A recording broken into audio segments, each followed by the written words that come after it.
Juba aastaid on püüdnud euroametnikud luua Euroopast justkui nende maitserel olevat kasvuhoonet, kus võiksid õitseda muidugi vaid elektriautod või äärmisel juhul mõni sügavalt hübridiseeritud sõiduk, mis ka oma sisepõlemismootori olemasolus sügavalt kahetseks.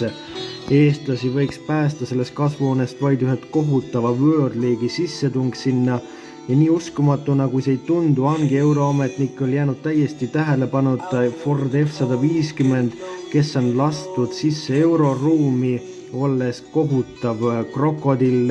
Ja muidugi ei suuda teda enam peatada ükski euronorm ega direktiiv ja selle saate tegemise ajal kägistab ta seal samas kasvuhoones surnuks elektriautosid ja ei jäta ta tümitamata ka hübriide. Tere tulemast taas kord kaasa elama naisluksuri proovisõidule. Ford F-150 disain on muidugi ääretult ameerikalik ja võib-olla selle ameerikaliku lummust oskaks ju paremini iseloomustada mõni ameeriklane, aga igal juhul ei tea, kas globaliseerumine läheb tõesti nii kaugele, et ka Eestis saab temast enim müüdud auto, nagu ta on Ameerikas. Erinevalt Rangerist on tema tagaistujatel palju rohkem jalaruumi ja pearuumi, seal on küll baasvarustuses tekstiilsisu, aga saab sinna palju topsihoidjad, ventilatsiooniavasid, istmesoojendusi, pistikuid, mida iganes su hing oskab ihaldada. Suure teljevahega versioonis on tema teljevahe 30 cm võrra pikem ja üleüldse on ta siis üle 6 meetri pikkune. Tema kast on üle 2 meetri pikkune, üle 1,5 meetri laiune, sinna mahub kandmada üle 700 kilogrammi ja Ford F-150 ütleb, laske, ma tõmban teile 4,5 tonnist taagist, aga euroametnikud muidugi piiravad selle ära 3,5 tonni peale. Ja muidugi on ta vaid 4-kioline ja varustatakse ta vaid 10-käigulise klassikalise automaatkäigukastiga ja saab talle ka igasuguseid sõidurežiime ja juhiabisüsteeme.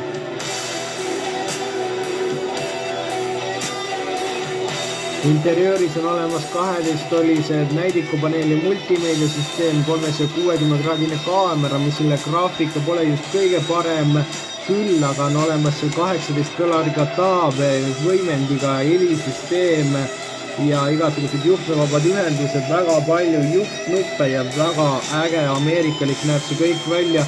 Küll aga leidub ka seal kõva plastikut mõne detaili peal natukene rohkem kui sooviks.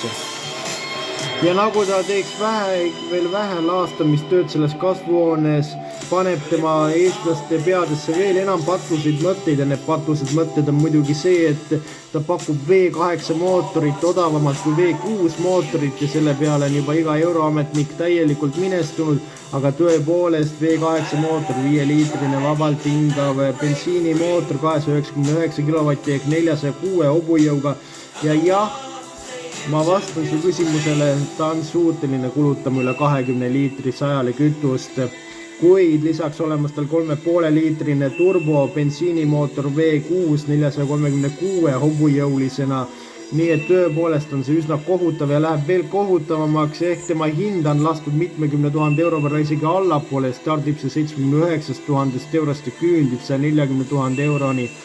Ehk Ford F-150 käekäik ja taktika võivad tunduda küll brutaalsena, kuid me ju tahtsime vabaneda nendest elektriautodest ja liialt hübridiseeritud sõidukitest ja seda tulemust F-150 meile pakkus ja jätame kõrvale need tema talitusviisid, kuidas ta selleni jõudis. Ford F-150 on tõepoolest meie päästja ja selline ta on.